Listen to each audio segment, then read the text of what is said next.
नमस्ते। पता है किसी का लॉस या फिर किसी के छोड़ के जाने के दर्द को ओवरकम करना इतना मुश्किल क्यों होता है? क्योंकि अचानक से किसी के कॉल्स और मैसेजेस बंद हो जाते हैं।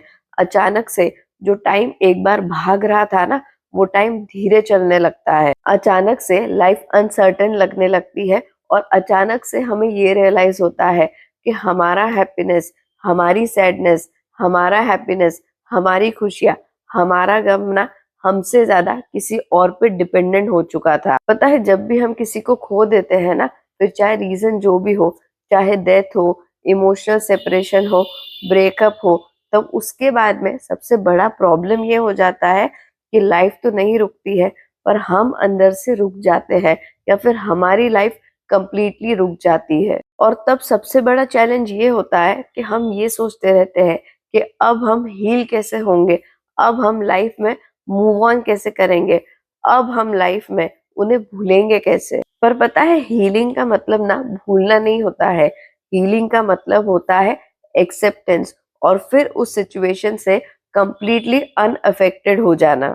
पर हाँ, इस जर्नी के यहाँ तक पहुंचने के ना कुछ ऐसे कड़वे सच है, कुछ ऐसी कड़वी सच्चाइयां है ना, जिसके बारे में लोग ज्यादा बातें नहीं करते हैं। फर्स्ट है, ब्रेकअप के बाद में ना आप तो वही रह जाते हो, पर दुनिया बड़ी तेजी से आगे बढ़ती जाती है। आसपास के लोग भी ना थोड़े टाइम पूछ लेते हैं, एक दो दिन हालचाल पूछ लेंगे, एक दो दिन आपका साथ दे देंगे, एक दो दिन आपके साथ में घूम फिर लेंगे, पर उसके बाद में ना वो अपनी लाइफ में बिजी हो जाएंगे और तब आप अकेले रह जाते हो। उनकी लाइफ आप खुद देखते हो कि कैसे उनकी लाइफ चल रही है, पर आप आगे नहीं बढ़ पा रहे हो। सेकंड है ये ट्रुथ या फिर ये सच्चाई कि आप ना सिर्फ किसी और को ही नहीं खोते हो, बल्कि आप अपने आप के एक वर्जन को, अपनी लाइफ के एक इम्पोर्टेंट फेज को भी हमेशा के लिए खो देते हो। स्पेशली अगर उनके साथ में बहुत ज्यादा फ्यूचर प्लानिंग की होती है ना, तो उनकी वजह से, सडनली उनके जाने की वजह से ना, आप अपने फ्यूचर को लेके होपलेस और डायरेक्शनलेस हो जाते हो, जिसकी वजह से आपका दुख ना और ज्यादा बढ़ जाता है। थर्ड और सबसे इंटरेस्टिंग है कि बहुत सी बार ना क्लोजर नहीं मिलता है। ना कोई लास्ट मैसेज होता है, ना कोई फाइनल गुड बाय होता है। आपके क्वेश्चंस भी अनआंसर्ड रहते हैं और हमेशा के लिए अनआंसर्ड रहते हैं। आप गेस करते रहते हो, सोचते रहते हो कि आपने क्या गलत किया था, आपके साथ में ऐसा क्यों हुआ था।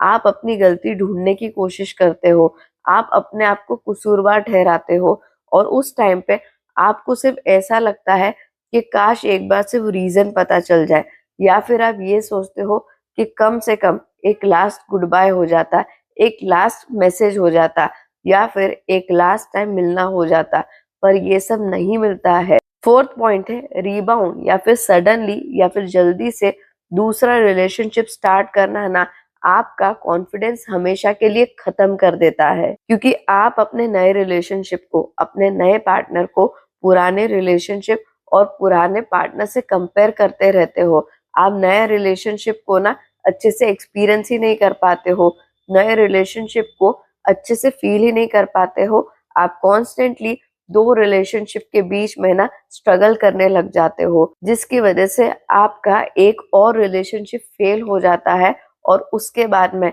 हमेशा के लिए आपका रिलेशनशिप पे से ना विश्वास उठ जाता है। इसीलिए ऐसे लॉसेस के बाद में, किसी के छोड़ के चले जाने के बाद में ना, अपनी लाइफ को नॉर्मल बनाने की बहुत ज्यादा जल्दी मत करो, बल्कि पहले उसे मैनेजेबल बनाओ। पहले बेसिक और छोटी छोटी चीजें, रूटीन से रिलेटेड जो चीजें होती है ना, उन्हें सही करो।